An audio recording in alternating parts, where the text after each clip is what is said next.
IB Nation Sports Talk up and rolling on a Tuesday. That means he's Jesse Stiers.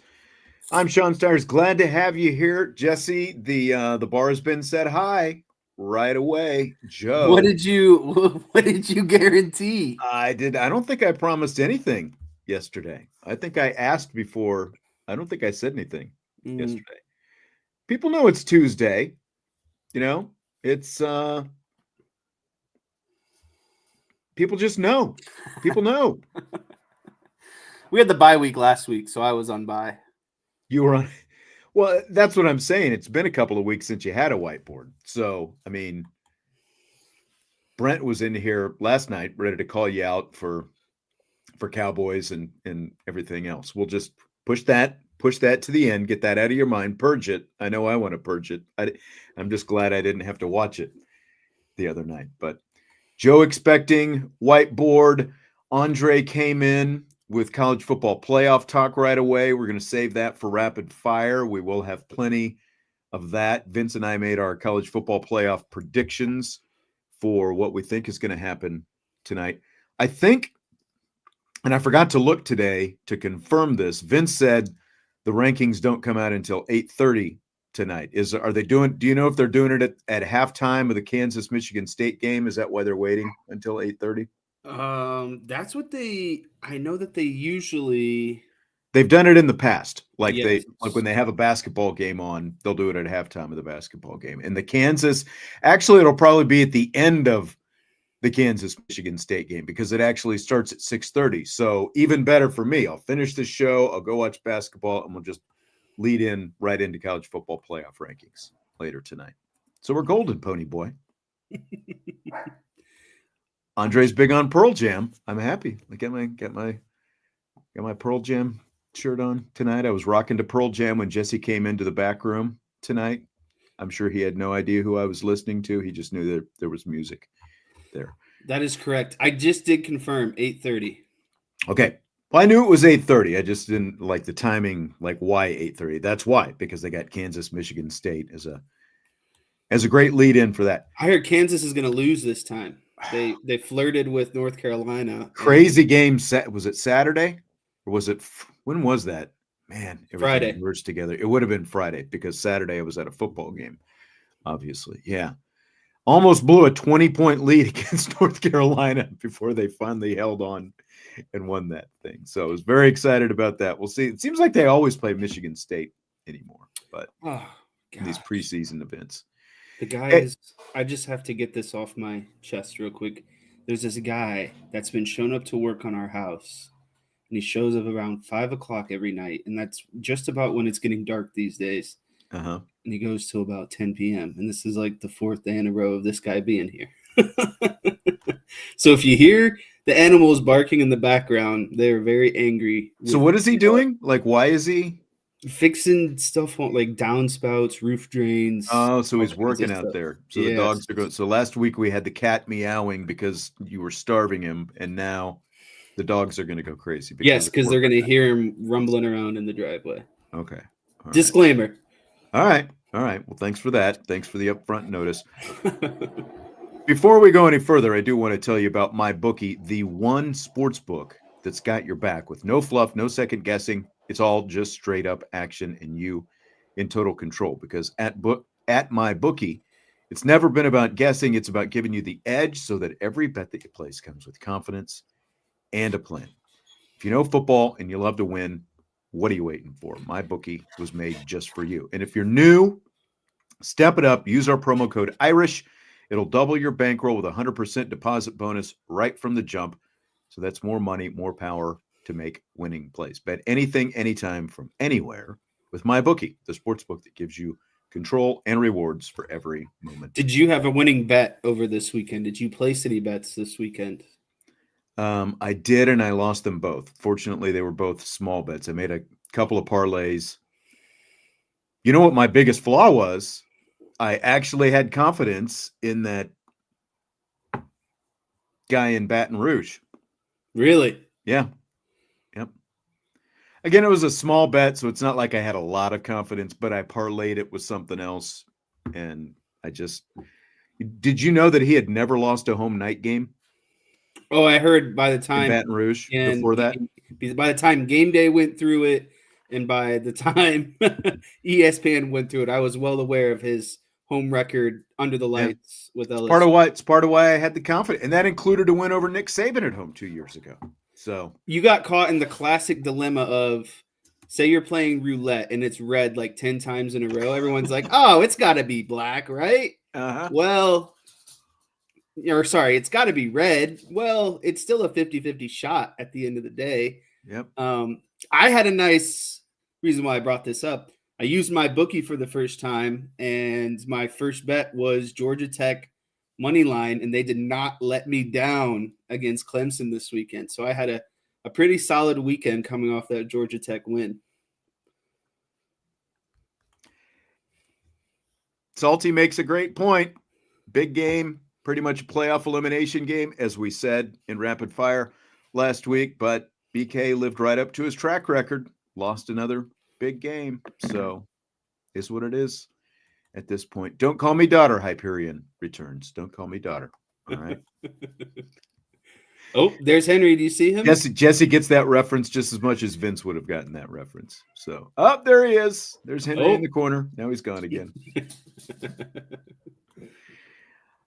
All right. I do want to mention before we get into, some of the stuff that we're going to talk about.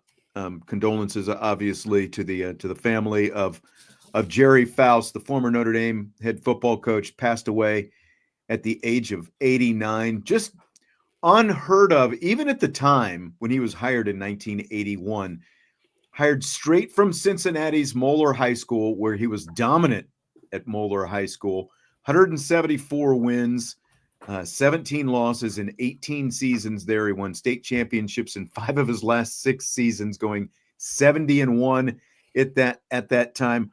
Wrote a letter, came in, sold his love for Notre Dame, and I think that's what everyone, hopefully at this point, 40 plus years later, after he was fired, and obviously the Lou Holtz era began after Gerry Faust was fired, his love for Notre Dame is what carried him. Guys like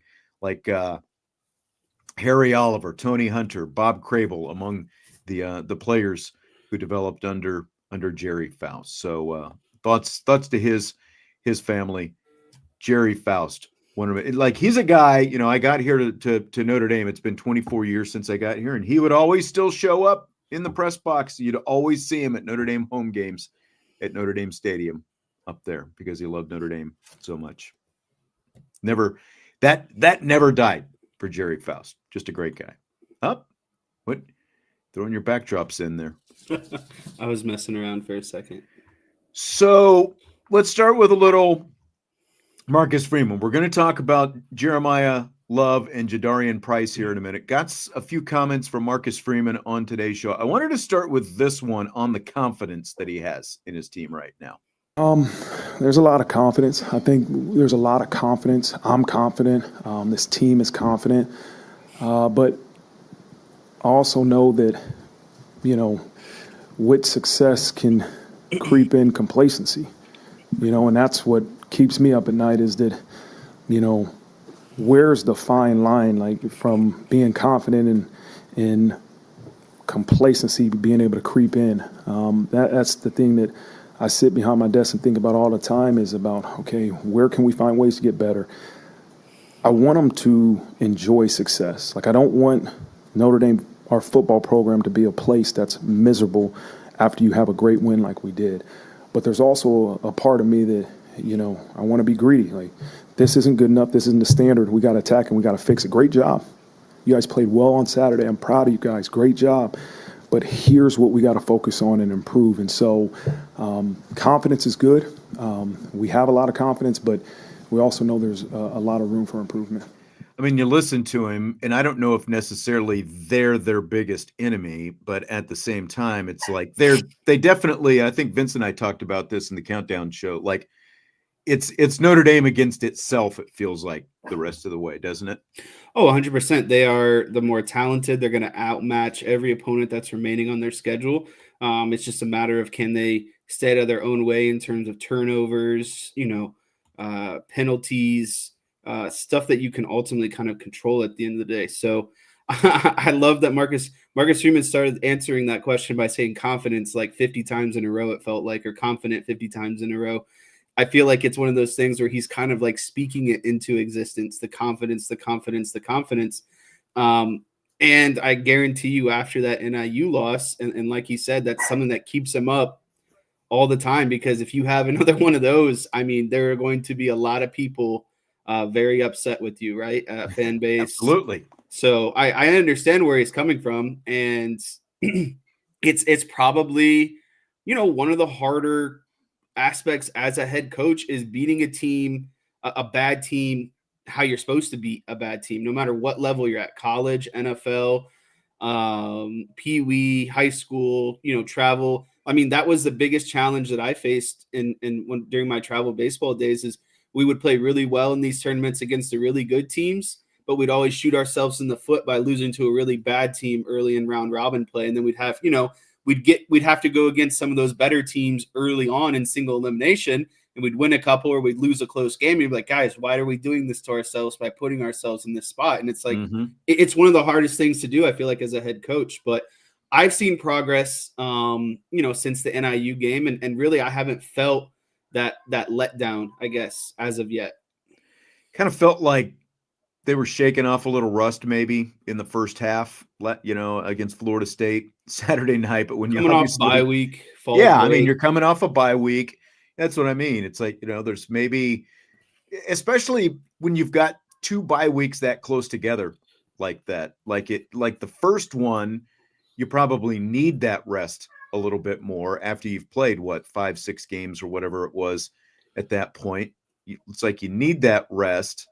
And then you play those next 3 games, and it's kind of, like start, stop, and the whole thing. But obviously, by the time the night was over, things look pretty dominant. I mean, Marcus Freeman's got a lot of things that he can be happy about. He's got a quarterback who's obviously playing really well right now. He's got a couple of running backs who are playing really well right now. He's got an elite defense that's been playing lights out all season. And speaking of which, where they are right now, number 12 in the nation scoring offense, number 3 scoring defense in the nation. Not a lot of teams in the country can boast having both sides of the ball playing at that level at this point in the season.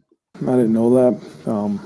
I don't want to hear that sometimes, but it's for us to have success, for us to reach our full potential, as you guys love to hear me say.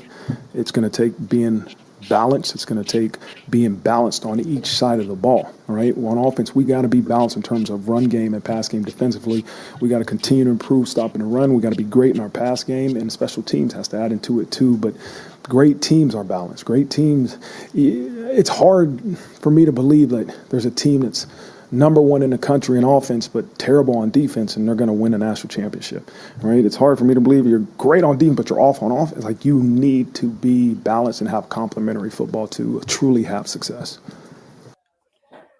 Not that the season started horribly, obviously, with a win over Texas A&M. I mean, you knew you had 2, really good teams going at it there, but, especially like when you looked at the first 2 weeks of the season, would you have thought that where they are right now, we would see both sides of the ball popping the way they are right now here in early November?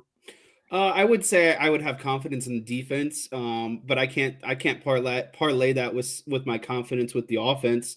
I feel like the offense I felt good about, and I felt like as long as they were, like a top 30, top 25-ish, they'd stand a chance with the defense that they have. But being kind of on the cusp of that top 10 this part of the season, I would say that has, pleasantly caught me off guard. And another thing I would say is, I was texting some friends over the weekend during the Notre Dame game, and one of my friends texted me and said, "Man, Notre Dame is just so boring to watch." And I was like, I mean, and this is a guy who just loves the spread offense and let's throw the ball everywhere and passing yards and passing touchdowns. And I was like, listen, man, I know it's not sexy, but like, you got to be able to run the ball. And I think running the ball and having an efficient running game is more important in big games than having a passing game. Because I think everyone can pass at the college level to a degree, right?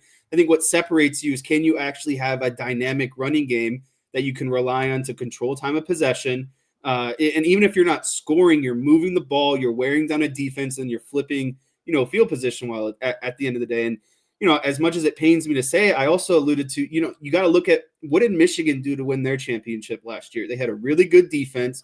They had a really deep running game between two running backs. And they had a quarterback, honestly, who all he had to do was complete some passes when needed, right? And I think Notre Dame is following kind of like that template that Michigan kind of set last season of, again, really good defense, deep running game, and a quarterback who might not wow you with his arm, but he can make the play when it's needed. But and a still dynamic runner at quarterback as well, which is a big difference from what Michigan had. Right, and that also just adds another layer of if it comes down to Riley Leonard needing to make a play, he doesn't have to just rely on his arm. He can use his legs as well. And I personally enjoy that security blanket at the quarterback position. When things are breaking down, you have a young offensive line, quarterback can just pull trigger and get the heck out of there, right? So that's another layer that I don't think Michigan quite had last season.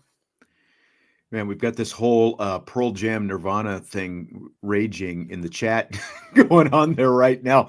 Salty says that Vetter says it's BS that Kurt Cobain couldn't stand Pearl Jam. People just misinterpreted stuff Cobain said when he was in one of his moods. I've heard a lot of different stuff just in the last few weeks, different podcasts that I've listened to. And apparently they kind of patched it up, toward the end. But I also literally just over the weekend when I was driving back and forth from West Lafayette, heard an interview with Courtney Love, who was, of course, Kurt Cobain's wife. And she says that Cobain forbade her from listening to the song Jeremy, Pearl Jam's first big hit. She was not allowed to listen to Jeremy because it ran that deep. But anyway, complete sidetrack. We'll stay off the the Pearl Jam Nirvana, music clash, and we'll try to keep it with football.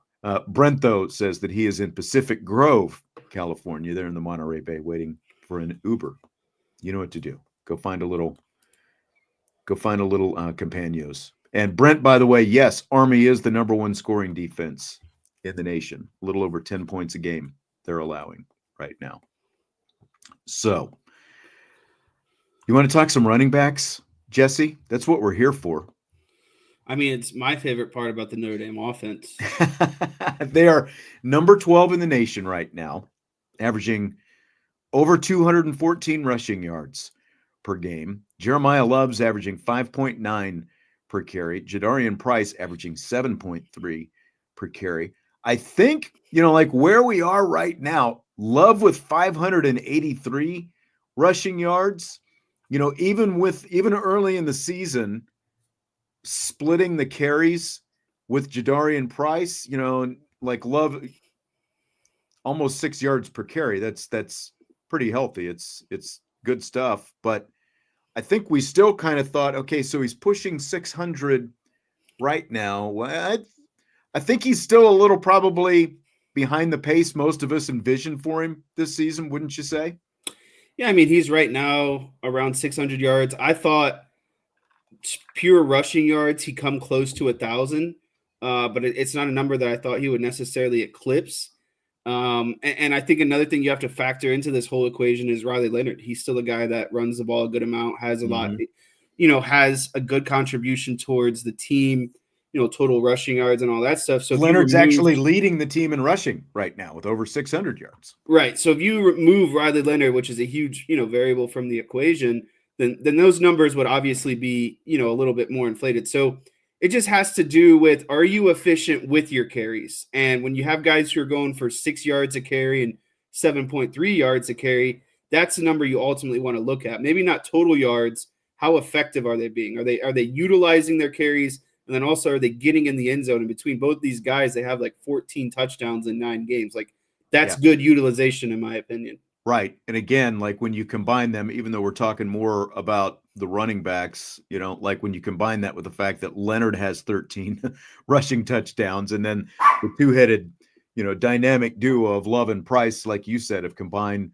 for 14. That's some pretty nice 30 rushing touchdowns so far this season through 9 games. Henry's loving it. Henry's just eating it all up right now. Has the two-pronged approach, like, has it looked like what you thought it might look like after they lost Audric Estime from last year? No, honestly, I thought that we'd see more. I thought we'd see more carries overall for both guys. I think that is attributed to, though, how good Riley Leonard has been. Leonard being in the mix, yeah. I don't think we knew what degree that he was going to be good, but I did expect them to have a few more touches per game. I think is ultimately where I would be. If I had to really kind of deep dive into the thing, I just expected them to get more overall touches. And to be quite honest with you, I didn't think Aeneas Williams or whoever the third string back would get the amount of touches that they would as well. I think that's kind of like the addition by subtraction is, how good Riley Leonard has been and the constant kind of effort to for that third running back to see touches as well.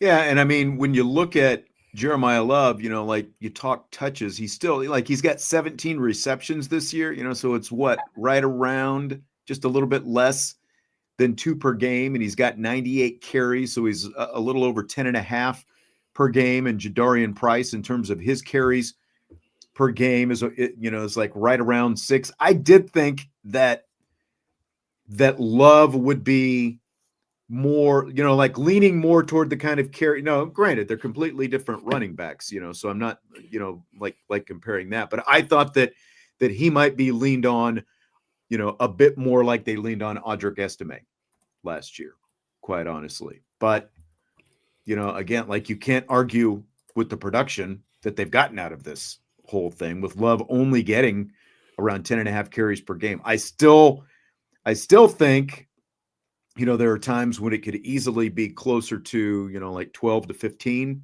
something in that range. And I don't think too many people would be complaining. But, like the other night, he wasn't necessarily as effective. And obviously it was Jadarian Price, who was kind of able to come in and pick some of that up. So I do think that they complement each other pretty well, don't you?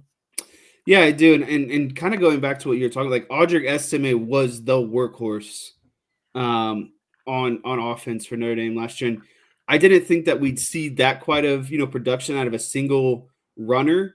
But again, I didn't understand how if the whole running game is a pie, I didn't understand who would get what portion of the pie. But I did think that Jeremiah's Love portion would be bigger. And I thought Riley Leonard's portion would be a bit smaller, if we're being honest. Yeah. No, and Devin makes a good point as well. Like when that's also true. The fact that they've sat out a lot of quarters because of the blowouts, whether it's Purdue or, the other night against Florida State or whoever it happens to be, that has taken away from some of their carries as well, like even the Navy game, the blowout there, the Stanford game, the blowout there. So there have been a lot more opportunities for some of these other guys. We've obviously got to see more of Kedron Young. We've seen more of Aeneas Williams, as a result. So I think that's been, really good all the way around. Did you see the tweet the other day that D'Lo McCulla had after the game? These are my favorite tweets of his, these running back stable talks. When he breaks it down? Yes. It was you talk about packing some information. He does one of these every game, and I love reading them. I know. So he said, J.D. Price got his 4th breakaway touchdown of the season, bringing our running back total to 11 breakaway rush touchdowns on the season. Second most in the FBS. He says we now have 16 rushing touchdowns on the year. And he's talking about the running backs, of course. Average distance, 28.3 yards per rushing touchdown on 16 rushing touchdowns. Think about that. It's like, it's not just like tiptoe into the end zone or bulldoze over, they're, like whatever, like they're like the definition of explosive plays. These two guys, specifically the running backs, Love and Price, are the definition of explosive plays. First in the FBS, by the way, among running back rooms with at least 10 touchdown runs this season. And then McCulla said Price racked up 88 yards after contact, now averaging 5.8 after contact per carry, number 1 in the FBS. Versus Florida State, they had 3 receptions that all went for a first down. Neas Williams was part of that. We'll talk about him in a little bit too. 0 pass block losses as a group on 9 reps. J Love has scored touchdowns in 10 straight games. Also number 1 in the FBS in yards after catch or yards after contact per attempt. Stallions of the week, Dylan McCulla said. Price, Love, Williams. What do you think, Jess? I just, first of all, I love that this is, the position group that Dylan McCulla is in charge of, the running backs. And I think this is a great way to just like put a spotlight on your players, right? Mm-hmm. Like that's where I guess as I'm getting at is like Dylan McCulla is like the ultimate offensive coordinator, position group guy, because one, he's tremendously good at his job. Developing the guys. Yep. Developing the guys, his knowledge of the game, how to utilize his players in game, etc. But then after it is just kind of hyping up your guys too, right? Like I go back to high school, and it was like I felt like one of the things our coaches weren't necessarily great at is like exposing or hyping up our players to people who might not know about them, right? And so when you're talking about success, because that spotlight it brings spotlight on the player, which is most important. It brings spotlight on Dylan McCulla as himself, because he's the guy obviously coaching these players, and it brings the spotlight on the Notre Dame offense and then the Notre Dame, team in general. So I like it for that fact. I feel like it brings publicity to really how good these Notre Dame running backs are, because it's one thing to watch them in a game, but me, and I know you might be against stats and all that stuff. You have that crazy shirt that says "I hate stats" or something. I'm not anti-stat. It's just to make a point. It's to make a point. As me, as long as I did baseball. Like baseball is a stat-heavy game. But my point is there are more important things than stats, and there are also there are stats that are stats, but there are also stats that matter, I guess you would say. And so we all see them on the field with these big runs and but ultimately it's like, well, how does this stack up, right? Like we don't have the time to watch every other team in the country and how their running backs are running and all that stuff. So seeing him bring all this information together and really kind of break it down and present it in a way that just, again, exemplifies how good this running back room is, I think it's awesome. And as a fan, as a viewer, as a consumer, it's something I look forward to every week, because I'm like, man, I know that those running back numbers are going to be juiced this week. Let's see how they stack up nationally.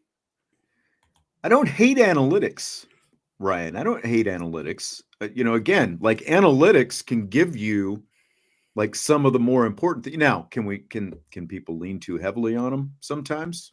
Of course, because you still have to also combine it with, what's upstairs, right? But look at it's one thing just to say, oh, they ran for 180 yards against whoever. Okay, well, did you run for 180 yards because they have an elite pass defense, so you're taking advantage of that, because you're a team that can't pay, what was your yards per carry, all those different things. There's more important sort of sub numbers, situational number, again, look at the explosive stuff that Dylan McCulla was throwing out there. For example, 5.8 yards after contact. I think that's a pretty telling statistic if you're going to fall on it. The average distance of the touchdown, 28.3 yards. I think that's a pretty telling number. I mean, if we're looking at, and I'm glad that you kind of brought this up, if we're looking at, within those kind of numbers that were presented, the one to me are breakaway touchdowns and yards after contact, because breakaway touchdowns, what that means is once you get to the second level, you got one of two things, or maybe both. You have elite speed, or you have an elite ability to make guys miss, combined with elite speed, right? So that's an eye-popping number. And then just the yards after contact. Again, are you strong enough to get off the second level and burst through the third level? Or, are you racking up 3, 4, 5 yards and then you're going down on contact, essentially, right? So all of those to me show a pure level of athleticism, speed, and explosive ability. And I think that's the thing that has people most excited about Jeremiyah Love, specifically NFL scouts, is just that ability to just raw speed and athleticism. Like, look at Jadarian Price's touchdown run the other night. It wasn't just, hey, get to the edge and outrun everybody. Right. He went, he went through blockers, he got through some contact, and then he got to the sideline, and then it was outrun the guy. It wasn't just one or the other. There was a combination of the whole thing, and again, like when you look at this stuff that McCulla is combining in there, that's exactly what he's talking about. They're not doing one or the other. They're doing all of the above, both of these main guys. I mean, you can still throw Williams in there. Obviously, he's not involved in that as much as possible, but especially Love and Price, they're doing all of the above. So at the press conference yesterday, I asked Love about this, or not Love, Freeman, about the load share between Love and Price and how it impacts their ability, to keep hitting the big plays this late in the season, as well as their buy-in into all of this. Yeah, it's huge. It's been great. Coach McCulla does a great job of getting those guys in that room to buy into. There is not just one guy, right? We need the entire unit. He does a great job of establishing plays or series for certain guys, but also keeping them all involved. And to do that, you got to continue to establish that mindset of team glory. Like, whatever it takes for us to achieve the outcome that we want, I'm willing to do that. And it's tough, man, when everything outside of our building a lot of times is about individual glory, right? About individual recognition. But really, credit goes to Coach McCulla, those guys in that room that put team first, and it keeps them. Every hit they don't have to take is an added hit they can take as the season goes on, and so it keeps them fresh. I think their skill sets, right? As you look back to Aldrich in that room last year to this year, like, the skill sets of those guys are different, and it's something that a defense has to account for. It's something the defense has to account for, and it also just goes to the the versatility and the mindset that Dylan McCulla has in that room. Because again, like we said early in the season, man, like, do we really need to keep seeing Devin Ford on third down? And it's something like we'd like to see Jeremiyah Love a little bit more on third down. But, part of this deal is, you can coach to all these different skill sets when you are open-minded enough. And I think you see definitely a lot more of this with any coach is going to have success and find ways to play to the strengths of all of the guys in your room and find those different roles for them. Not every coach is willing to do that. There are plenty of coaches who still have very rigid, like, this is what I need you to do, regardless of what your skill set actually says you should be able to do. But that's not the way they're going about things in that room. No, and I really liked Marcus Freeman's kind of response in terms of the defensive perspective. It's easy to prepare for, basically two running backs who have the same skill set, right? Because you're not really training for anything else. But when you have two different, basically a running back, when one running back enters the game compared to the other, defensively that you have to schematically do different things.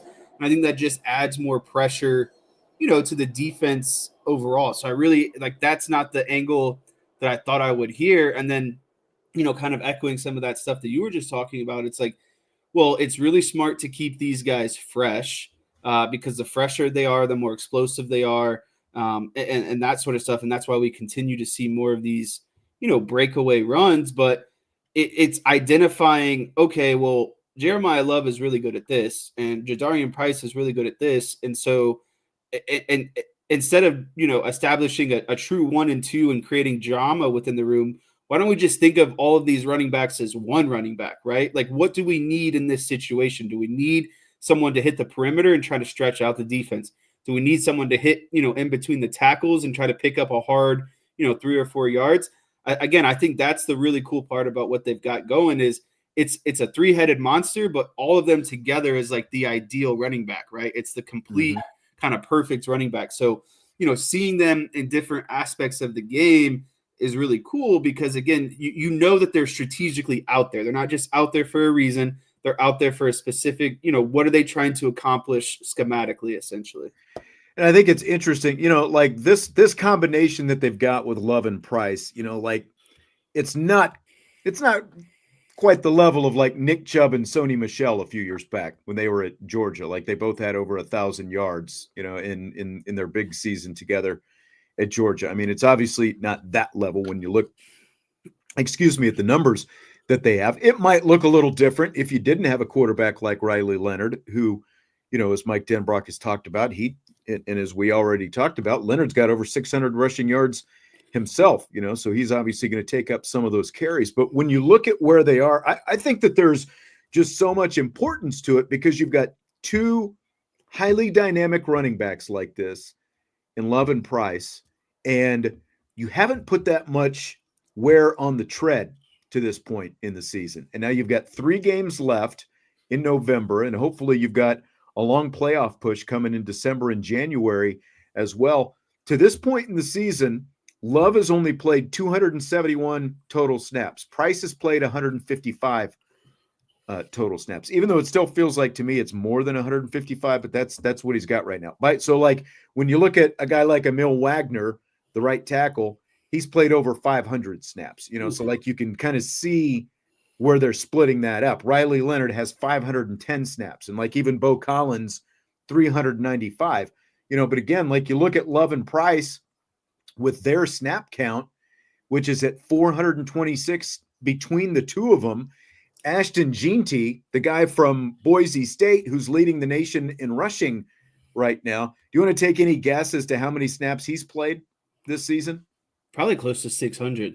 Not quite, just a shade under 500, 482, so it's like those two combined, Love and Price 426, Jeanty 482. So like those two combined still don't even add up to what he's doing. Like the fewest that Jeanty has played, the fewest he's played is 34. The most Price has played is 38 against Georgia Tech. But again, you've got another dynamic back, so you don't have to rely, lean on one guy so hard. And look, when they went out, when they were recruiting Jeremiyah Love, that was a promise, a commitment they made to his mom that they weren't just gonna roll him out there and have him playing 50, 60 snaps a game and taking all that pounding and everything else. So like Jeanty's leading the nation. His team's got a chance to be in the playoffs. He might even have a chance to be a Heisman finalist. But like if you look at it big picture, one, it's best for the team right now because you're keeping a lot of guys happy and they're both more than productive in the roles that they've got. And then 2, you look at the longevity, looking at a pro career, like what we've had this discussion before on this show, just the disposable nature of running backs. Once they get to the NFL, they have one of the shortest lifespans. And, like, would you rather take all your beating and your pounding when you're still in college or wait until you're getting paid even though I guess guys are getting paid now because of NIL, but you know what I'm talking about. Yeah. Like, would you rather do that and give yourself a chance to have a longer pro career? It's kind of a no-brainer. I think the important angle of this kind of conversation is, do you think that, assuming everything takes care of itself, they finish 3-0, do you think that these numbers or snap counts change in the playoffs? Like, do you start leaning on Love and more? Price? Yeah, Love Price, more. Whoever it happens Price to be. more. Maybe I think, like, do you see them each have an uptick in like 5 more carries per game and less Aeneas Williams? You know what I mean? Like, do you start to see a change in the trend of usage as some of these games, intensify or heighten your level of competition, what's at stake, etc.? I mean, I would think so because Aeneas Williams is doing a nice job of filling his role, doing his job. But at the same time, like he's a freshman. He's a developmental player. Like part of his development that he's doing right now is still more about what happens potentially next year and beyond. So like in the like when do you want your closer in the game if you're playing baseball in the high leverage situations, right? And that's kind of what you're talking about. Right. You want more of your 2 best guys in. I mean, think about matter the most. Think about Class A, right? And this might have backfired, and this might be not a good analogy, but in the regular season, he never pitched more than 1 inning. When they got to the playoffs, Clase was going against the Tigers and the Yankees 8 and 9. You know what I mean? Like, that was his job. He was the best closer in the game. Didn't really do it a lot during the regular season, but when it came down to it, you know, a couple of those Detroit games and a couple of those New York games, they were asking him to go, you know, maybe an inning and a third, maybe an inning and 2/3, maybe 2 full innings. I think that's what you're going to see with Love and Price, and more so. Well, I wouldn't say more so Love, because I think it's kind of game plan dependent, honestly, how their touches are kind of, you know, that formula has come up with. But I do believe that you'll see a trend in less Devin Ford, less Aeneas Williams, and more of, you know, Jadarian Price and Jeremiyah Love in these high leverage situations, high leverage games. I just think it's naturally going to happen. Again, you know, like when we were talking about it a few weeks back, when we were seeing much more of Devin Ford. And by the way, Ford, I believe it's a groin injury that he's got, and so he's a little bit limited this week. You know, not quite sure exactly what his availability is going to be, but like, we'll go ahead and have the Williams conversation right now. I'll go ahead and play this from Marcus Freeman first, and then we'll talk a little bit about Aeneas Williams and kind of the role that he's had as well. Yeah, progression, man. He is he is improving. He is a guy that coaches have built. He's built a lot of trust from the coaches. You know, they trust him in there in all situations, and he's making some things happen now with the ball in his hands. He was doing a good job early in the season as a freshman of getting his job done without the ball in his hands. Now he's doing some things with the ball in his hands that are impacting our offense, and so. Again, it takes time, man, and he's expedited that process by the work he's put in, and he's really helping us tremendously. And, you know, so like to your point, you said you'd rather see more of Love and Price, for example, than Aeneas Williams, but Williams did show that he can be not just a blood, you know, like people were saying they'd like to see more of Williams than Ford. He has definitely brought a more dynamic quality just in terms of being able to make plays, you know, whether it's as a pass catcher or even running the ball than Ford was before him, when we were seeing more of Ford, don't you think? Yeah, I mean, I agree. He's fresher legs, younger legs, more explosive legs, and someone who's a freshman. So honestly, it's kind of like a stock, right? The more you pay into him while he's young, the more that you're going to yield out of him throughout his Notre Dame career. So I love it for that aspect, right? Like, Ford's done after this season. He's kind of, someone just made the joke, you know, that Ford's got a flat. I mean, kind of, right? Like, compared to a guy coming out of high school that's just, you know, chomping at the bit, revved up, got fresh legs, fresh speed, all that stuff. It's like, I think it naturally makes sense. I think you have someone like Ford as kind of like a security blanket if that freshman doesn't come along or, you know, progress the way you want him to. But when they do, it's just, you know, you got to kind of step aside as the old guy or the vet and really understand what's going to help, you know, the team now and long-term as well.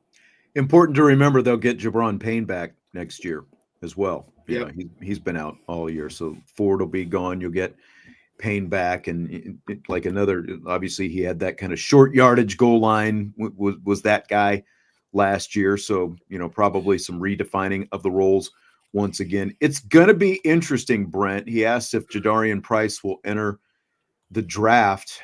it's a deep running back draft. That's the issue. It's a deep draft. And the biggest thing for him is he, you know, again, like, I don't think that scouts who are paying attention, they're not going, you know, again, you know, like when we talk about stats are for losers or what, you know, like if all you're going to do is look at Jadarian Price's line, you know, stat line and go, well, yeah, look at he only ended up with, you know, 500 yards or, you know, whatever, 600 yards, whatever it ends up being at the end of the season. Well, the guy's also averaging 7.3 yards per carry. He can also run through contact. He can also run past guys, you know, all those different things. And, you know, like you can tell that there's still quite a bit of spring in his legs, right? You know, so it goes far beyond that. It's going to be a matter of what they actually see on film for him. But at the same time, because he's not a lead guy, he's not going to be thought of quite the same as some of these other guys who will be drafted. You know, like, you know, look where Audric Estime ended up going in the draft last year. I'm still shocked that he ended up going as late. Did you as see he that? did. I think he's going to be the Broncos starting running back next week. Is he? Like, well, I knew he had officially. some fumbling issues early in the season, and then so hopefully he's kind of worked He his got way 15 past that. carries last game. Okay. At the beginning of the season, injury, and then he fumbled like twice, I'm pretty sure. But yeah, last game he had like 15 carries, and I'm pretty sure I read something where he's going to be like officially, RB1 on the depth chart this week. Yeah. All right. Well, good for him. Good for him. But like the thing with Price and the decision, he's already got an injury. He's already had an injury. This is the most that he has played, his most productive season that he has played so far. It is his third year, but there's also the NIL factor where, like in the past, the decision was simply, do you stay in college and do you risk further injury, or do you just go pro, get drafted where you get drafted, and get the money as soon as you can? Well, obviously now there's an opportunity, for some money by staying in school. So how much does that potentially weigh into the decision that Price is going to make? I'd wager that he is going to be back next season. You think so? Yeah.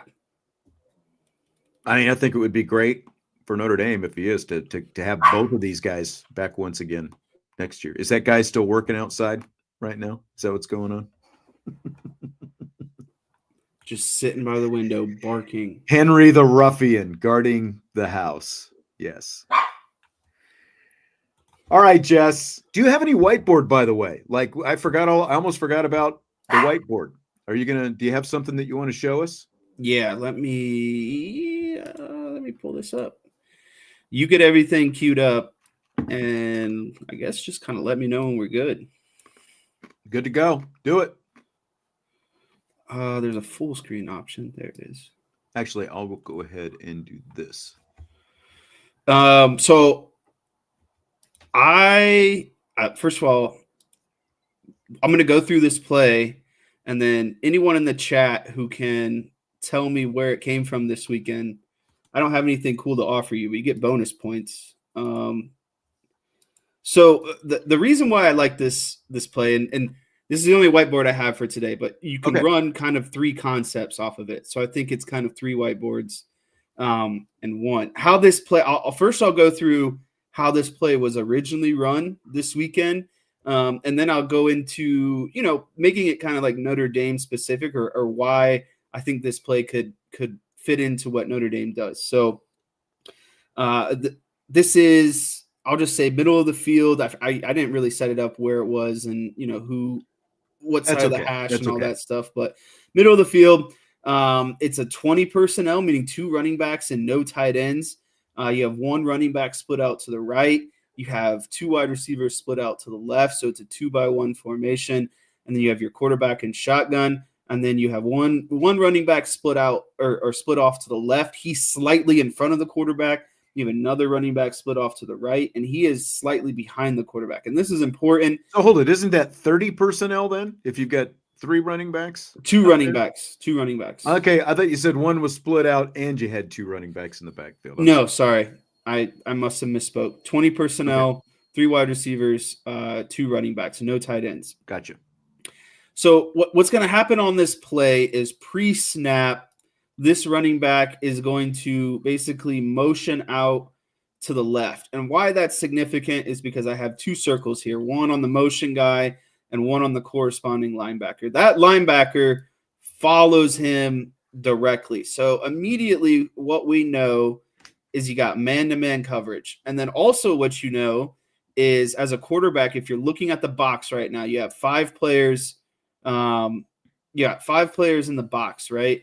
And then now when you motion your running back out, that guy is vacating the box and he's vacating this right side of the field completely. So what's going to happen here is the quarterback is, on the snap of the ball, this guy is motioning out to the left. This linebacker is flying out there following him. On the snap of the ball, the entire offensive line is going to block down to the left. This center is going to work up to this linebacker and try to wall him off. Left tackle is going to block down. And then left guard is now going to pull around. He's going to clean up this end man on the line of scrimmage, right? And so that linebacker, let's just move. Actually, for sake of kind of visuals, let's move this linebacker out of the picture. He's now here, and this running back is now over here. So if you're the quarterback on the snap of the ball, you got 5 players in the box. You got your left guard pulling to the right side to basically where that linebacker was. There's a wide open hole in the middle of the defense right now. So what happens? Quarterback is going to take this snap. He's going to kind of look to the left here to fake that to that running back going to the left. And then all that's going to happen is this running back is just going to be a lead blocker for him here outside on the edge. There's just a simple QB counter kind of power look, right? Because that running back is lead blocking for you. All he's got to do is wall off this safety, this corner and wide receiver, ultimately going to take care of each other. So again, the running back here, or sorry, not the running back, quarterback here is going to go completely untouched and go for a 72-yard touchdown. And that was the Jalen Milroe run against LSU this past weekend. So again, the thing that makes this play to me so intriguing is you come out in the backfield and immediately what do you have? You have Jeremiyah Love, Riley Leonard, and Jadarian Price. That's like what? Close to 15 to 1,800 rushing yards just sitting in the backfield right now, right? And so immediately you're putting the pressure on the defense by having these 3 guys on the field. And then again, when you notice a light box and now you've motioned this guy out, I mean, it's basically a completely empty box with a lead runner. So that's the first concept I saw. And again, this works because Riley Leonard can run the ball. He might not be as fast as Jalen Milroe, but I'd be willing to bet he would probably score a touchdown on this play as well. If he's still pretty fast. He's fast enough. Right. He's fast enough to get the job done, right? So that's kind of look one out of, this coming out in this, I guess, 20 personnel, 2 running backs, 3 wide receivers. And kind of going off of the discussion that we just had, I feel like Notre Dame is really good about placing their running backs in the best or most advantageous situation, right? So if you're an offensive coordinator and this is kind of the base play that you're running out of this, right? Well, say maybe you come out and instead of this running or this linebacker showing that he's in man-to-man and following, what if they run some sort of zone concept where maybe this linebacker kicks out a little bit, this linebacker is going to kick out a little bit this way, but Riley Leonard's not getting that man-to-man look that he's so desires, right? All right, well, I'm going to still send this guy in motion, and I would make this guy Jeremiyah Love. And so maybe they show zone. Well, in zone, that someone's got to probably cover this flat area, right? It's either going to be this linebacker or maybe this DB, potentially this DB. But again, even if you're in zone, snap of the ball, and this is Jeremiyah Love, well, now at least I've got a screen pass over here, right? I can just send Jeremiyah Love in motion. Maybe I'm not getting the look I want. Now I can just flick this thing out to Jeremiyah Love. He'll probably get at least 5 yards, and it's a simple kind of, all right, I got the ball out of my hand. We're picking up positive yards, right? Okay, that's option 1. Say on the motion, you still don't like what you're seeing over there, and you're still not very comfortable about what these linebackers are doing, okay? Well, now this is big, physical Jadarian Price who can beat you up between the tackles, but you better not let him get to the second level because he can also take off and break away for one of those big touchdowns. So if I'm Riley Leonard, okay, I send this running back Jeremiyah Love in motion. He's not available. What's my next look? All right, my next look is, well, why don't I just hand this thing off to Jadarian Price and he can get behind my guard and we can just run, a simple counter scheme, right? Mm-hmm. Okay, maybe you fake the handoff and now it's just straight QB, counter power. So again, there's 3 plays that come off of this one play. It's kind of, I've said this before, when you have a running quarterback, it's the modern triple option, right? He can either pass this thing out to Jeremiyah Love on the swing and work in this kind of, open flat area if he's not getting the man-to-man look with these linebackers. He can hand it off to Jadarian Price, and then, last but not least, say he doesn't like any of that, he can just keep it himself, get behind his pulling left guard, get behind his big physical running back, and now he's running for a 72-yard touchdown. So the reason why I like this play is because it suits all three of Notre Dame's best players on offense in one play, and they're all in the backfield. And so if you're a defense on this play, who are you keying?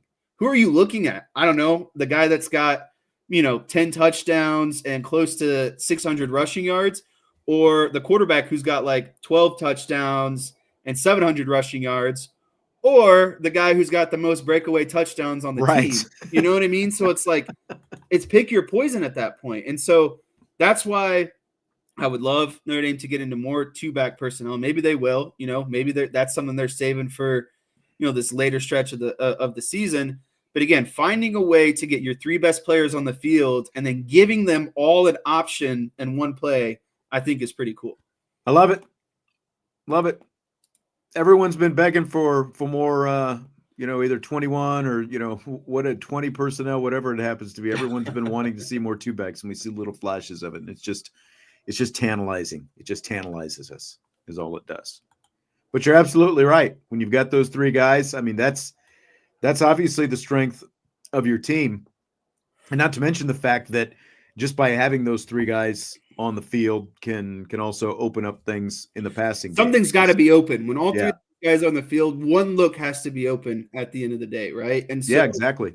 One of those looks has to be open. And another thing I think is great about that is it makes the decision really easy for Riley Leonard. He doesn't have to think very much. It's either, okay, I'm getting this thing out immediately to Jeremiyah Love, or we're just handing this thing off, or I'm keeping it and following everyone. Like, those are split-second decisions where he's not sitting back there, reading the defense, seeing what he's got type situation. It's all handled pre-snap.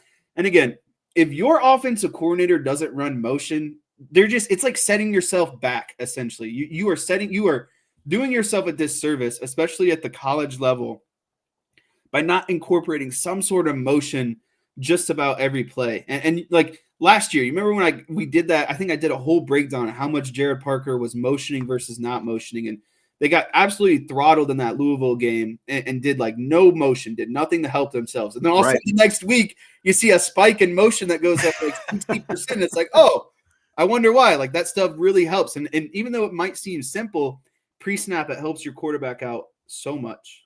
True. Very true.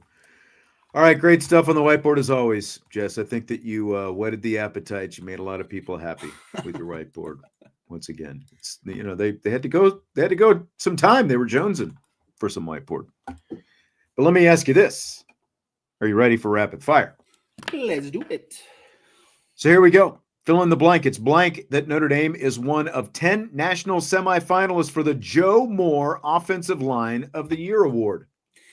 Yeah, to me, and like, where they were at the beginning of the season, the injuries, it's a complete surprise to me that they are one of the top 10 offensive lines in the country, given, what kind of the turnover that we expected between Alt and Fisher getting drafted, your more kind of, highly touted young guys getting hurt, the mismatch that you've done kind of throughout the season.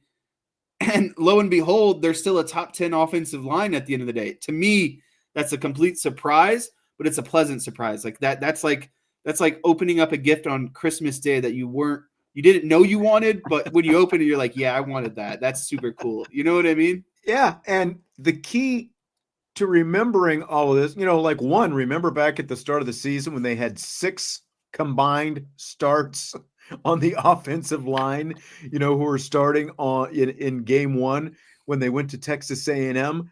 And there have been some bumps along the way. There's no doubt about that. But they're also averaging over 200 rushing yards per game. They're averaging 6 yards per carry right now. They've only allowed 12 total sacks. Now, some of the sack stuff, applies to Riley Leonard and his mobility and all that kind of stuff. But, look,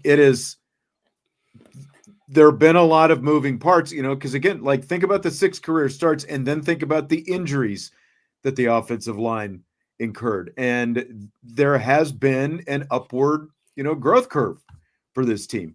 Who knows? Maybe those couple extra buys, even though we talked about how maybe it looked like they were shaking off some rust in the first half.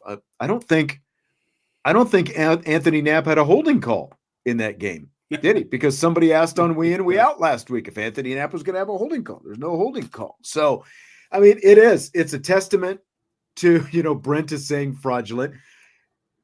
But ND Sailor said, great credit to Joe Rudolph. And you do have to give him credit because now, even though it is still not the perfect offensive line, it is still they find a way to get it done. That's exactly right. That's exactly right. I think they know who they are, and that's the most important. They're not trying to be someone that they're not. They figured out this is what our guys are good at. These are things we should probably stay away from, and they've refined the things that they're really good at. It's trending upwards. Yep. Fill in the blank. Notre Dame's loss to Northern Illinois seems like blank today. Seems like a completely different season today. That loss feels like it happened in a completely different season today is where I'm going with this. And the reason why I say that is just offensively, they look so much better, right? Like, I still don't believe the defense played bad that game. I think they did enough that the offense should have won that game. And, you can say, yes, that they should have, got a stop on that last field goal possession, whatever. We could argue about that all day if you want. I don't agree with it. The offense should have put up enough points. But look, even Al Golden said it, Yeah, but he's supposed to.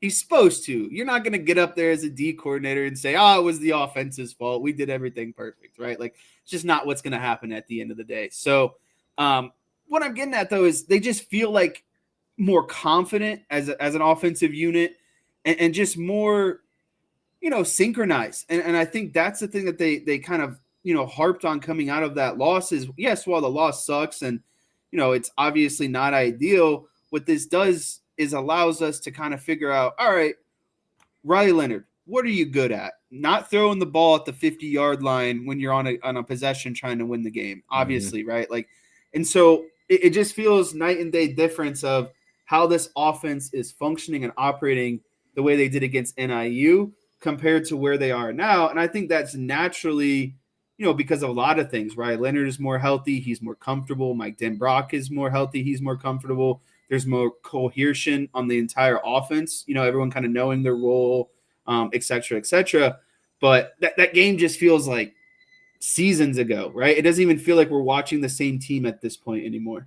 The Northern Illinois loss is like an ex-girlfriend who just won't go away after a bad breakup. Like she's still there.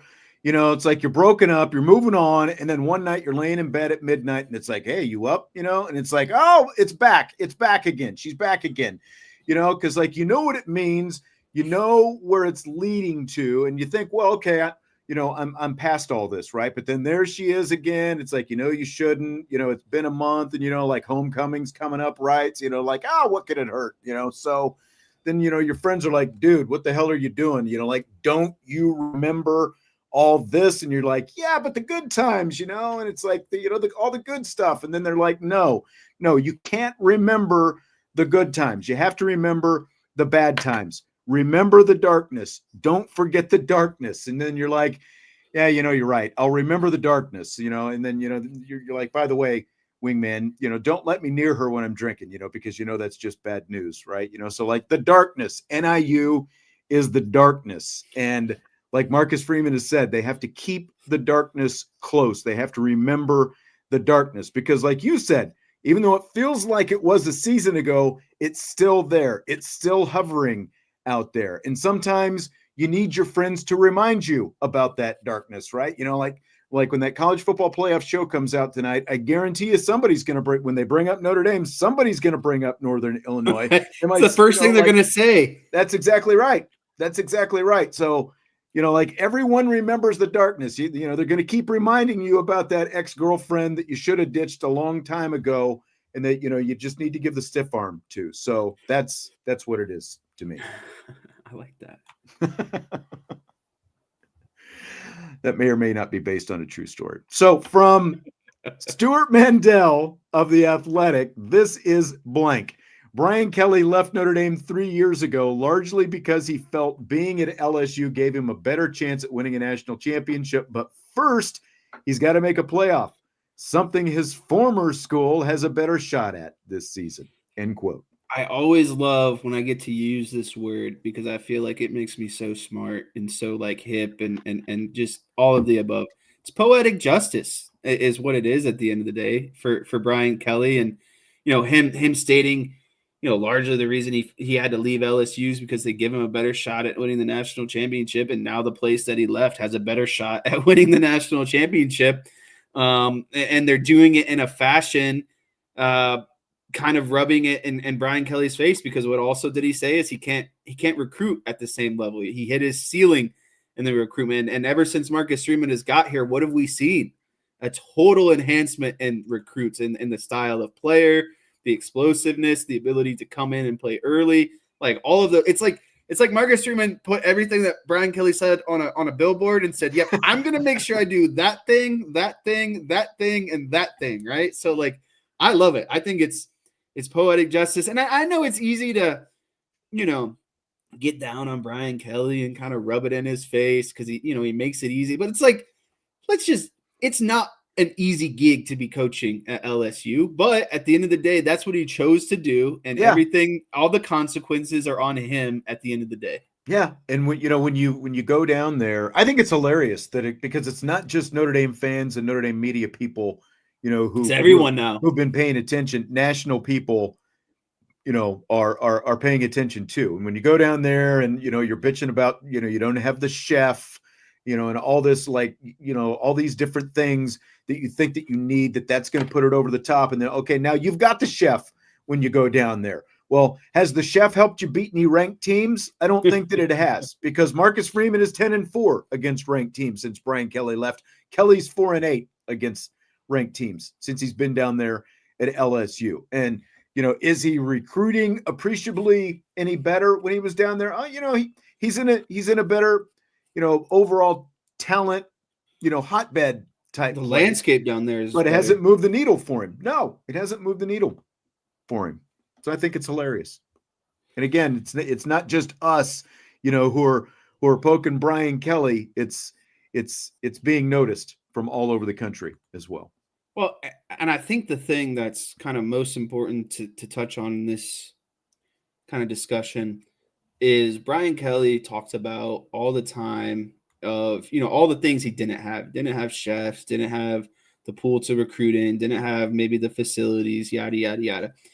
What outweighs all of that is just good coaching, good culture, and good toughness. You know, you don't need those things to be a good team. And look, to his credit, like, he did have some of that when he was here, but there were pieces of that were missing as well. Yeah, but what I'm saying is, instead of focusing on what's missing, why don't you focus on what you can do as a head coach to be better, to get your teams to not think about, because when you say those things, what are you doing? You're just presenting excuses for your players to kind of, basically allow the escape. You know what I mean? The ability to just, it's an excuse. And so if you say it, your players are going to hear it and they're going to believe it. And so to me, what outweighs all of that is just good old-fashioned coaching. And at some point, Brian Kelly's got to look in the mirror and say, am I the coach that I really think that I am? And until he does that, it's going to be a vicious cycle for him. Well, I was going to say, I don't think that he'll ever actually come face-to-face with that. But there's this video, and I actually just found it here right now. I don't know if the volume – can you hear that? Mm-mm. There's like a whole, he's doing a press conference and he's going through this whole thing where, it's like, well, I don't want to blame it on this, but he's basically saying we're stuck with what we've got. We've got a lot of young players. We've got freshman running backs playing. We've got a freshman nickel playing. Well, playing young players at Notre Dame hasn't been an excuse because it's only helped accelerate what Notre Dame is doing this year, right? Yeah. Like you've seen nothing but young studs pop off the charts this year for Notre Dame. That's not an excuse. It's not inhibiting Marcus Freeman and his staff's ability to win. They've got a lot of young dudes here and they're all playing very well. But Brian Kelly, Brian Kelly was like the polar opposite of anyone who wanted to play young guys. He didn't trust young guys, but like Freeman and his staff have embraced young guys and specifically young, talented guys. And they're not afraid to put them out there on the field if they feel like they're ready to contribute. Again, like that's that's helped him. And all the stuff that you talked about, the culture and the coaching and everything else, it's proved to be, quite a bit different, I think, in the last 3 years. So the second college football playoff rankings, of course, come out tonight. Dan Wetzel from Yahoo Sports, not a fan of the weekly college football playoff rankings release. He says it's just a publicity stunt for TV ratings and the real damage that will continue to be done by having fans question and condemn various committee decisions, all of them unnecessary over the next month plus, is not worth doing the weekly release. Do you buy or sell what Wetzel's saying, Jess? Yeah, I buy it. The only reason they do it is for more TV ratings and more money, and then it gives people something to chat about and argue about until the next rankings come out, right? So I don't think I would go completely to the degree that he's going, but what I would say is it at least gives you an insight to how the committee members are thinking. How are they ultimately getting to their end decision? That's all I care about when these, rankings come out before the final rankings. I just want to understand the thought process. What's the criteria you're going in? How are you determining kind of these tiebreakers, and what can allow teams to move up and down? But outside of that, I really don't care where they are, because there's so much that can happen between now and the end of the season. Those rankings are going to look completely different now than they did from the first ranking that came out. But at least we have an understanding of how they're going to get to their ranking. And so for me, that's what's worth it. I mean, I buy it from the aspect that it's definitely a publicity stunt. I mean, obviously it's a TV show. That's what it's basically, it's not quite reality TV, but it's a TV show. And you do have to make, the committee chairman does come on, and they're going to double talk from back, from week to week. 1 week they're going to tell you one thing's important. The next week they're going to tell you another thing's important. But ultimately, they're not televising the AP and the coaches poll rankings, but they're still putting out rankings, so like ultimately, if we're going to do away with rankings, you're going to have to do away with all of them, because all it is a discussion point all season long. Would I be completely disappointed if they waited until there's probably like 1 week left before the season starts and then release them? Probably not. But then, you'd just tune in. You'd have all the clamor and everything else one time. And then, the college, the conference championship games would be played, and then everyone could just bitch about who's in and who's out. So, I mean, it keeps the fans engaged. People don't want to wait that long, right? There's a lot of people who follow this sport very closely week to week. And this is one of the things. It's basically a big discussion point. Indy Sailor says he'll watch it tonight. And I've got no problem with anybody watching tonight, because if your team is in the picture, you care about it, right? Oh, so 100%. Why not? Like, college football still needs something to kind of prop itself up and differentiate itself from the NFL. Like, the NFL week to week has its games, and people are going to tune in and watch those NFL games on Sundays and Mondays and Thursday nights en masse. Where, college football, people still tune in, but they're not watching them to that degree. So they need something to help, kind of continue to stir the publicity, stir the straw for college football. So why not? So where do you think Notre Dame's going to be ranked tonight, Jess? It's funny you say that, because I am actually trying to put together something very quickly where I can share my screen. Oh, okay. Give me you probably can't give me much longer, but back to I'll just talk about this. Well, Josh said this when we were talking about Brian Kelly. Josh says he doesn't think Kelly anticipated the transfer portal and NIL. Honestly, like, it is almost a different game now, because that wasn't, neither the portal nor NIL were what they are right now when Kelly decided to leave. I mean, just think about how the entire landscape has changed in that time. But LSU's a place with a lot of donors, and they got resources. Yeah, there's a lot of resources that flow into, there's the reason they have their chef and their facilities and all that stuff down there in 360-degree, Pulp Fiction dance and whatever else, so like, adapt or die is what it comes down to. Okay, I have this ready, and I think this is going to be fun because it's interactive, and who doesn't like interactive things? So let me go ahead and share my screen. There's really no, in my opinion, it's hard to kind of paint this picture and unless you've ultimately seen it. So go Well, ahead. I've given you time to do some extra strokes on your painting there. So let's what? Oh boy, what have we got here? This is you asked me for my rankings. This is the way I think about rankings now. I'm going to go through this, and if I were the committee tonight, all I asked you is where Notre Dame is ranked. I didn't ask you for your full blown, let's fill out a bracket. But go ahead. No, you did. The next question. Let me ask you this. Let me ask you this first before you get into like all your detail on this. How far do you think Georgia and Miami are going to fall? I think Miami will fall out of the top 10, but it won't matter because they'd still get a top 4 with being the ACC champ. Okay. I think Georgia would be like right. I think Georgia would be like 10 or 11, and I think Miami would be like 12 or 13. I've got both of them falling out of the top 12. I've got SMU overtaking.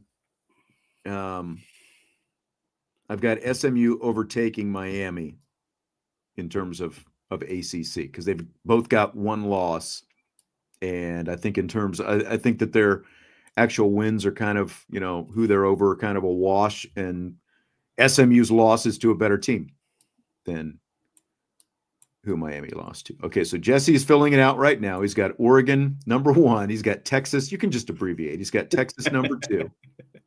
Number 3 is Miami.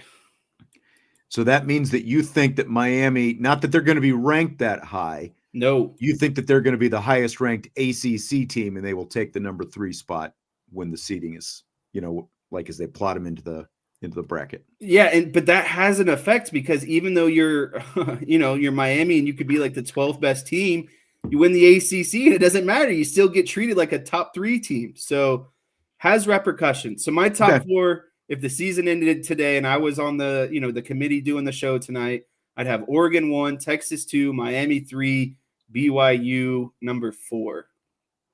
Outside of that, I'd have Ohio State at 5.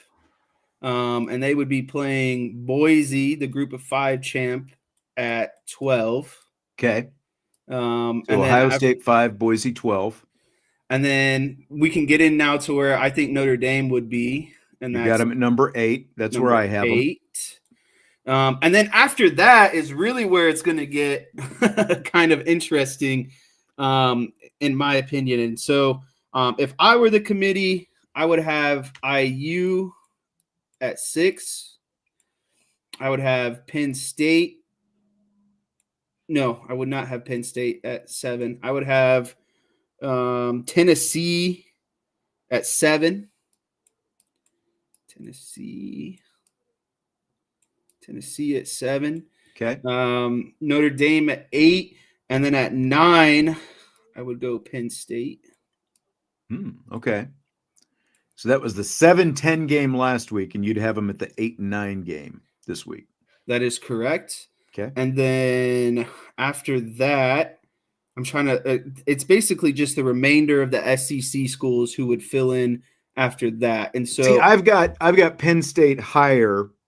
I can't remember. I've wrote these down. I can't remember which is Vince's column and which is mine. One of us has Penn State at number 4. The other has them at number 5. So in either case, there's a good chance that Penn State is going to drop down to the 6th seed if they're the 4 or the 5, based on Oregon, Ohio State result in the Big Ten championship game kind of thing. One of those teams might end up being the number 5.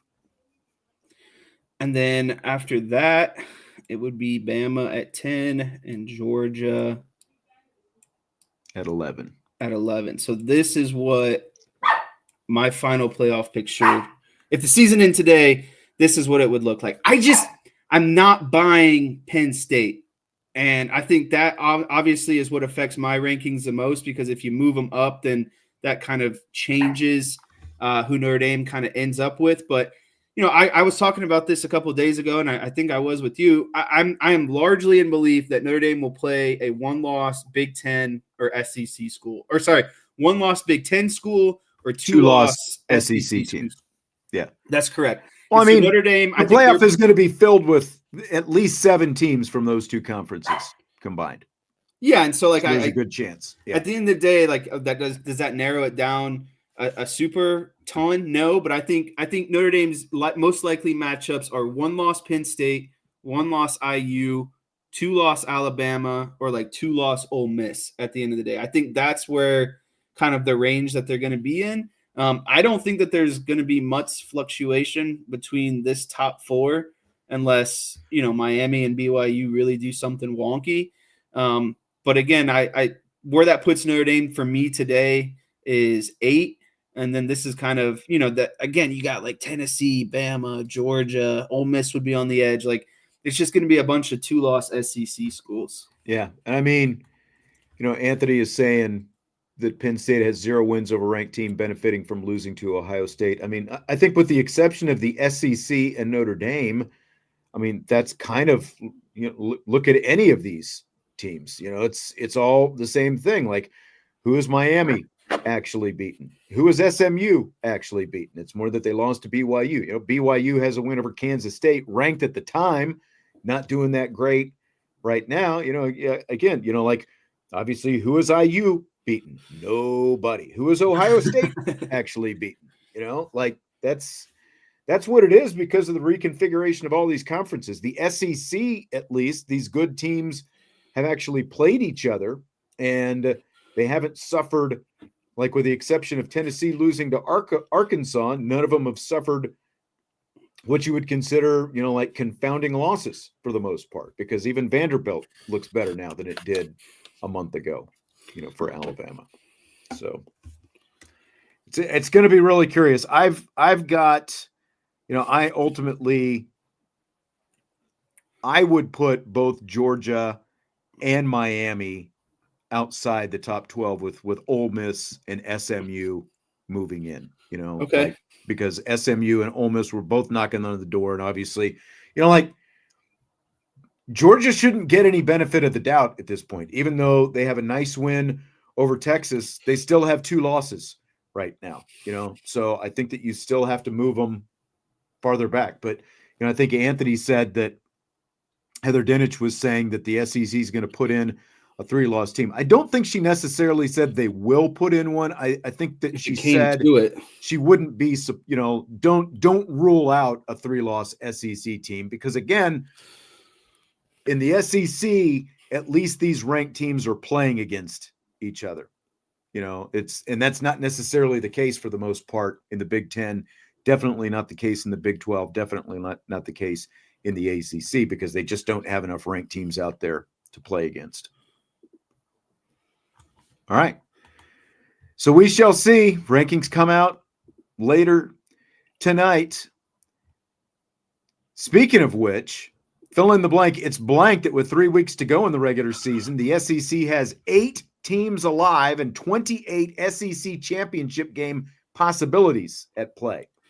It is a mathematician's and college football fans' dream to have this many combinations possible for the SEC championship, right? Because as a mathematician myself, I'm like, man, but this could happen, and this could happen, and this could happen, and this team could lose, and this team could win. And so, like, that's the fun of it as a mathematician. You're like, how many different actual combinations could we come up with this thing, right?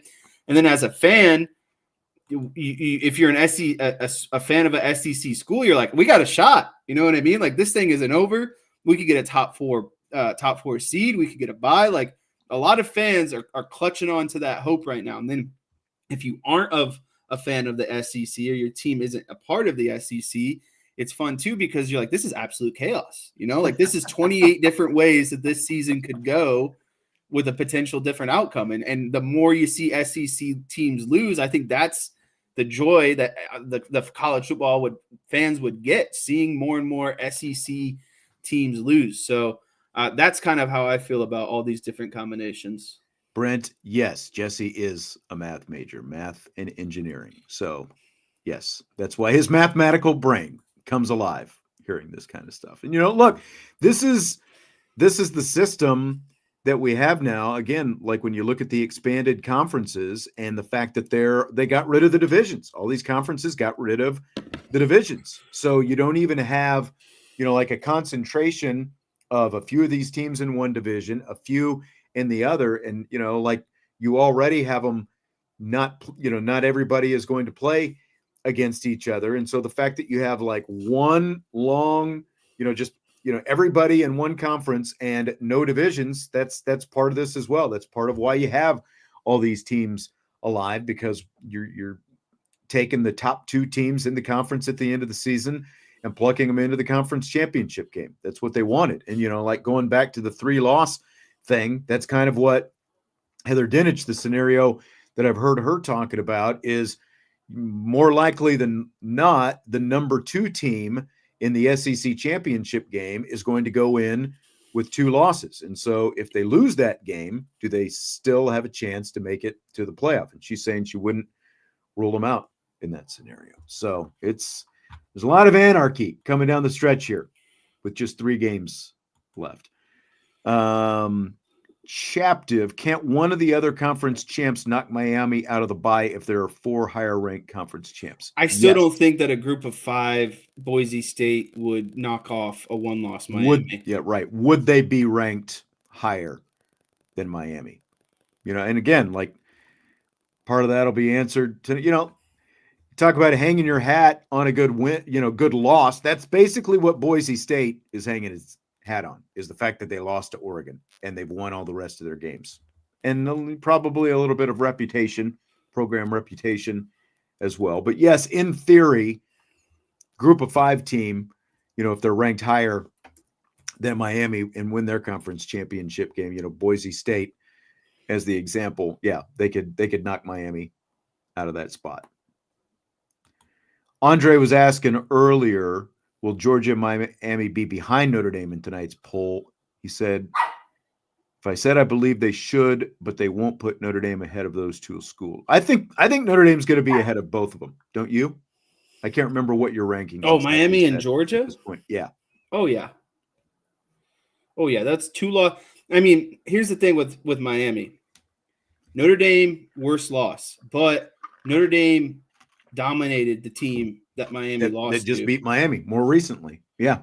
Georgia, 2 losses. 2 losses outweigh the 1 loss. So that's kind of my rationale with that. I think the ceiling for Notre Dame tonight is 7 and the floor is 9. I don't think they're going to be any worse than 8. I think it's 7 or 8 tonight.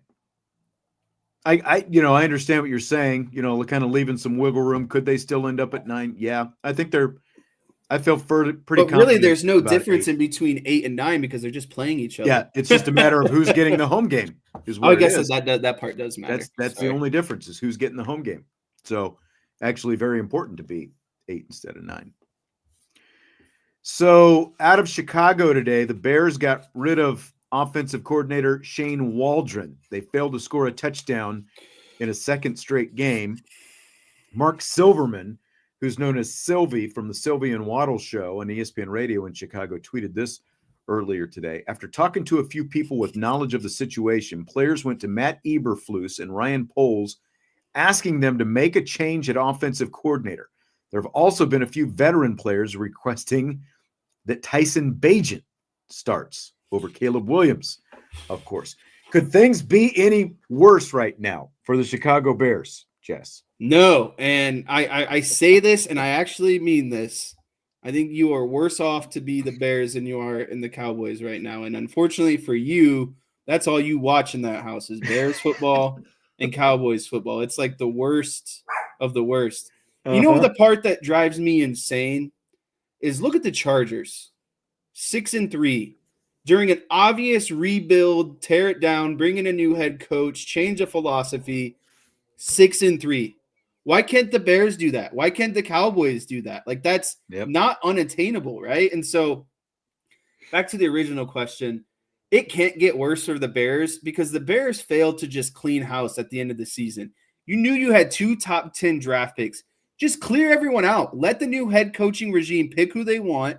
Or, I don't know, if you're going to keep them, why not ensure you get a damn offensive lineman to go with your star-studded quarterback. And so it just feels like all the Bears are doing is compounding bad decision after bad decision. And it really sucks for someone like Caleb Williams, because I feel like he is a great player and he could have an impact on the Bears, but he's not getting the proper guidance, the proper, scheme, all of that above. But I'm a top-down kind of guy. This isn't an offensive coordinator, a defensive coordinator. You just need to cut ties with Eberflus, and now you've delayed that even longer. Yeah, that's exactly right. And apparently Ryan Poles, at least the last time he talked publicly about it, says he still has confidence in Matt Eberflus. And there's no reason to have confidence in Matt Eberflus. And it really feels like things have just blown up since that debacle in Washington. Like the whole team just deflated after that Hail Mary, touchdown pass. Well, when your coach comes out and says that, and then he tries to defend his 15-yard defensive play, strategy. that led them to the Hail Mary wasn't important. It's like, all right, you're just Jerry Jones now, just doubling down on idiotic things that you want to say. Yeah. And look, you talk about Washington and Ryan Poles interviewed scenario. They got a new OC, they got a new, quarterback, new head, or I guess not a new head coach, but it's like the Commanders. Washington has a new head coach. The Bears don't have a new head coach. And so it's like there's more talent in Chicago. There's more skill talent in Chicago. But you've got a rookie quarterback. You've got two rookie quarterbacks. And there's some irony that Caleb Williams has played against both May and Jaden Daniels just like within the last 3 weeks. And they've lost to both of those teams. They were all drafted right around each other at the top of the draft, obviously with Williams being drafted at the top. Like, it's crazy because since this stuff has come out, there was an interview that I saw from this summer with Jackson Smith and Jigba, who was a receiver in Seattle for Shane Waldron last year. And they asked him, what he thought. And he was like, and he didn't know what to say. And he's like, is this live? And they're like, yeah, this is live. And he goes, good luck. That was his response. Good luck, to Chicago after having played for Waldron last year. Ryan Poles interviewed Cliff Kingsbury, who of course coached Caleb Williams at USC last year, decided not to hire him. They hired Waldron instead. And again, there's way more talent in Chicago around Caleb Williams. They just don't have an offensive line, and they obviously don't have the, like we were talking earlier about playing to the strength of your guys. I don't think that Waldron is necessarily doing that. Like Cliff Kingsbury, he went to LSU, probably talked to Mike Denbrock, and they talked, he talked to him about like what things Jaden Daniels did well, and they've played to his strengths there. That's not what they're doing with Caleb Williams. You can't just draft a guy number one and think he's magically going to turn into the savior of your franchise. You have to give him the right support. Like Washington is doing much more with less with Kingsbury and Daniels than, anything close to what Waldron was doing in Chicago. I think the part that's the most frustrating is these front offices and GMs and stuff would rather say it's the player's fault or expect the player to be the difference rather than the coaching, the mentoring, the guidance. Like all of that stuff matters. And it goes back to Aaron Rodgers sat, Tom Brady sat, all the good quarterbacks sat. There's no more sitting and these learning. These guys are all expected to jump in and go and win and fix everything. Just put a Band-Aid on all of it and fix everything. And it's just so unrealistic at the end of the day. And you're setting the player up for failure. You're setting the fan base up for failure because they expect those things out of the quarterback. And then when they don't perform, who are they attacking? They're attacking the player. And look, the double-edged sword of bringing in all these veterans, the receivers they brought in and DeAndre Swift, the running back, and obviously, like having all those veterans around him, like the opposite side of this is, well, if the quarterback, needs a little more time and it's not clicking for him, well, these veterans, like the clock is ticking for them. They want to win. It's like, we want to either win here or trade me someplace else. It doesn't do them any good to have a developmental quarterback. So Micah Parsons was kind of valid in what he said. Is that what you're getting at? Yeah. Yeah. It's more about the players who have been tenured there longer than the coaches. And exactly right. And the front office people who, you're wasting Hall of Fame careers. Speaking of which, your old boy, Jerry Jones, doubling and tripling down on the massive west-looking window that lets the sun shine in. His precious stadium is blank.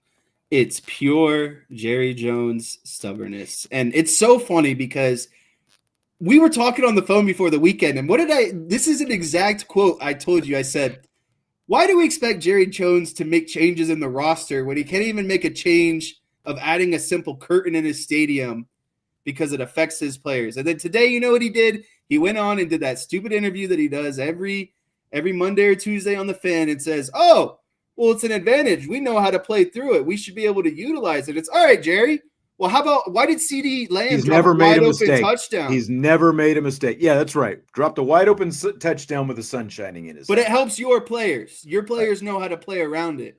Yet they're dropping wide open touchdowns. So and again, this is the thing. The fact that he built a stadium east to west, for one, explain that. Because when he was responding to this over the weekend in one of his media things, he's like, oh, we might as well tear the whole stadium down because you don't like the window. Well, it's like, it's not really like that, Jerry. It's literally. He thinks you're attacking his precious stadium.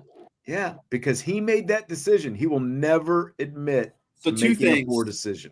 One, when they've hosted the WWE stuff inside of it, they've installed a curtain that drops down. Second thing, Mike so the wrestlers don't like sun, but it's the football players have to suck it up, huh? Right. Okay. And then Mike McCarthy, I don't know if you saw this one, did his weekly press conference, and there was sun beaming in through the window. And so you know what they did? See that. They put a shield up there to block the sun. So the sun could not be in Mike McCarthy's eyes while from the head coach in a press conference. Yeah. So again, when Jerry Jones is too stubborn to fix a damn curtain in his stadium, what makes you think he's going to fix the roster issues, the organizational issues, the coaching issues? It's not going to change because he is the most stubborn, I do it best man in the world. That's it. That's why he sticks with his players past, the time that he should stick with a lot of them, has to overpay and, goes deep into these contract negotiations and then ends up paying over the market price they would have paid if he would have done it a year early. Yep. That's right. But here we are. Brent wanted to know if you applied to go to Cal Poly, by the way. That's where his aunt coaches now. My sister coaches basketball at Cal Poly. But no, he did not apply to go to Cal Poly. Big engineering school, math and engineering out there. Anything that has poly or tech at the end of it is a good indication that they're good at math and engineering. Yep. Georgia Tech, Texas Tech. I can't think of any. MIT, I guess it's the only other tech I can think of. All right, well, that's going to do it. We wrapped the Jerry rant early today, so I thought the video and the lighting was tremendous on my end today. You're welcome. Fixed all of my. It looked better. Issues. Henry calmed down. That was good. Just cold. Got the windows open. I need to shut them. Beautiful fall day outside. Michigan Tech hockey power. Right? That's all the way up there. Yeah, it is. That's UP, isn't it? Yeah. That's what I thought. All right, well, have a great one. Hit the like button before you leave, if you please. We do appreciate it, as always. And we've got more shows, of course, coming up for you the rest of the week. I think Brian's got the playoff special coming up a little bit later tonight as well, after the playoff rankings come out. Talk to you later. Thanks again. IB Nation Sports Talk.